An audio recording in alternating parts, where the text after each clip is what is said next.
আসসালামু আলাইকুম। Hello viewers, আজকে আপনাদের সামনে আপনার খুব প্রিমিয়াম এবং লাক্সারিয়াস একটা চুলা নিয়ে আসছি, যেই চুলাটা আপনাদের বাসায় সকলের প্রয়োজন এবং হলো আপনারা যারা এইরকম একটা চুলা চাচ্ছেন তাদের জন্য মিয়াকো ব্র্যান্ড আপনারা এই চুলাটা নিয়ে আসছে। 100% স্টিলের মধ্যে হবে এবং আপনার যে বানাটা হবে 100% পিতল বানার।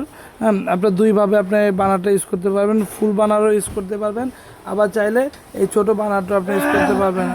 এই ছোট বানারে আপনার হলো পোলাও বিরিয়ানি দম দিতে পারবেন এবং জিকটা হবে খুব স্মুথলি এবং খুব আনকমন একটা জিক, যেই জিকে আপনার বসায় রান্না করতে পারবেন সকল ধরনের। এটার মধ্যে আপনার 20 আপনার 40 কেজি ওয়েট দিয়ে রান্না করতে পারবেন। এবং যে অটোটা আছে, অটোটা আপনার প্রতিটা ফায়ারে আপনার আগুন আসবে, প্রতিটা ফায়ারে আপনার আগুন আসবে। এই চুলাটা যদি আপনার বাসায় থাকে, আপনার বিগত 10 বছরে আপনার এই চুলা নিয়ে আর টেনশন করতে হবে না। এরকম একটা চুলা যদি আপনার বাসায় থাকে, আপনার লাল আগুন, তারপর কালি, হ্যাঁ, এই ধরনের কোনো আপনার হ্যাসেলে পড়তে হবে না। এই চুলাটা যারা নিতে চান আমাদের স্ক্রিনে দেওয়া নাম্বারে যোগাযোগ করেন এবং আমাদের live location Dhaka new market city complex বিশ্বাস বিল্ডার্স মিয়াকো হোলসেল জোন।